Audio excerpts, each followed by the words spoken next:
Hi. So, for those of you that I know, hello, how are you? And for those of you that don't, I'm Alicia Perez, and I am the founder of the We Group. And the We is WEE, and that stands for Wellness, Embrace, Encourage.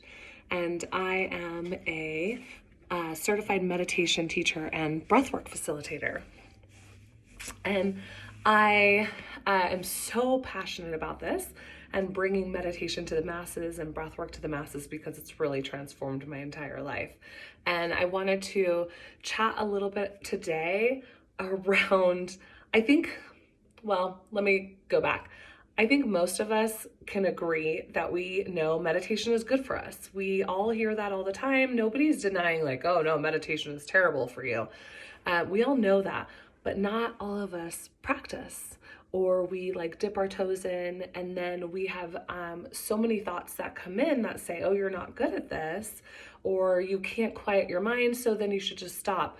And we allow all that judgment to come in and, quite frankly, plague us.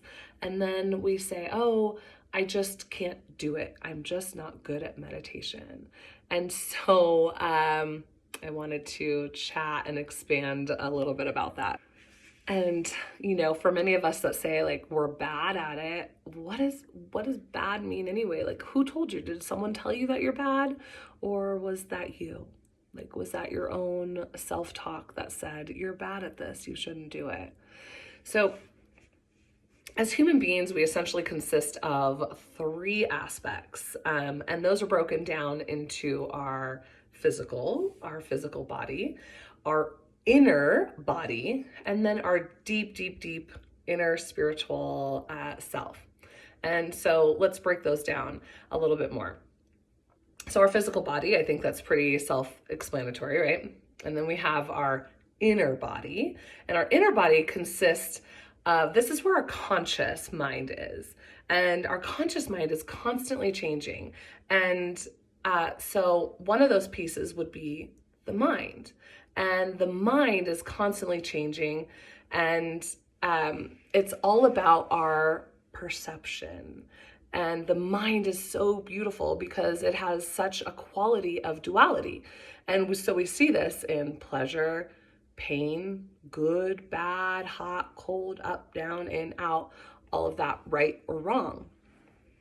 And we have our intellect, our brain, and our brain is all about discernment, our decision making, our judgment. It's not so much about the feeling aspect. So next we have the ego. And I mean, what have you heard about the ego? I think oftentimes these days it comes across as like bad. And in many ways, it's the way that we look at ourselves, the way we see ourselves.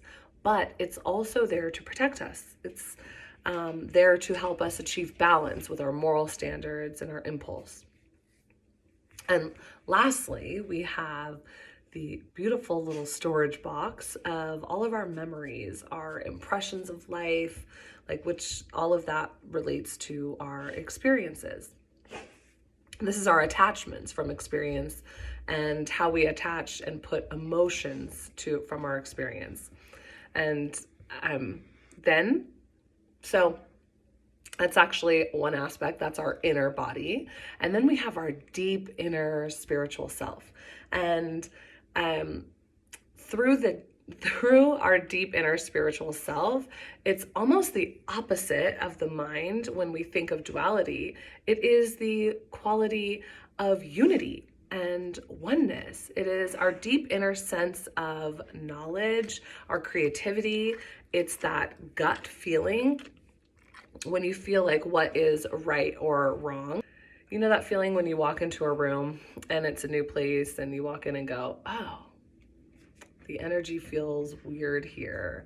Or you're around a person and you're like, oh, I just like don't like how this feels. Or walking through a parking garage and you have this urge to go, I feel like I need to grab my keys. Or looking around going like something just doesn't feel right. And so that's our deep inner spiritual self, our inner knowing of knowledge, the place that doesn't have to question, no judgment lives there. So, how does meditation tie into all this? So, if we think of a complete loop or a complete circle, when we practice the art of meditation, we are in essence creating a loop between our inner body and then our deep inner spiritual self, like third eye, inner knowledge, solar plexus, inner knowledge. And through the modality of meditation, we are able to take ourselves from our inner body, the mind, the ego, judgment, divisiveness, defensiveness, and reach the inner realms of our deep inner spiritual self, where we can simply be the witness to it all. Why is this important? Well, when we create that loop, because our deep inner spiritual self is all knowing, through meditation, we can calm the stresses of the inner body, of our mind, and of our ego, and we can quiet them all, and we can provide more inner peace and bliss. And with this, we're able to improve our overall health. We can reduce our stress, our anxiety, increase our energy, our vitality for life. Physically speaking, we can reduce hypertension, blood pressure, digestion.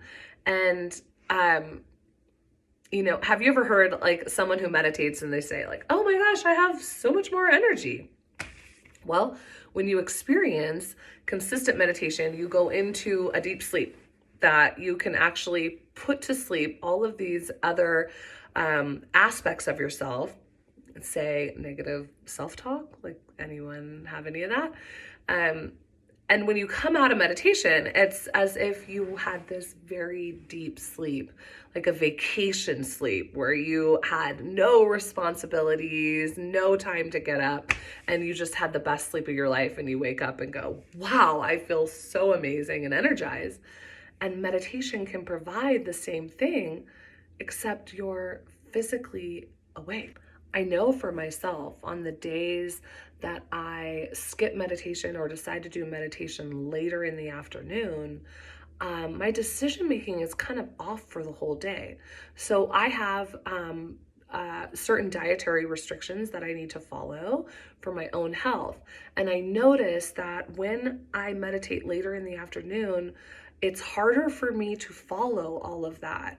I reach for things that aren't necessarily good for my body. I will find myself scrolling on the phone a lot more. Like things that I don't necessarily want to do. When I do meditate, I find that I go into the kitchen, I make a juice or a smoothie. I'm able to sit down and journal. I work out or have movement that day. Everything becomes so much easier because I've done something good for my body and my mind and my spirit, that I then want to reverberate that and keep that going. So I choose things that I know are going to feed that same energy. So why meditate? Why?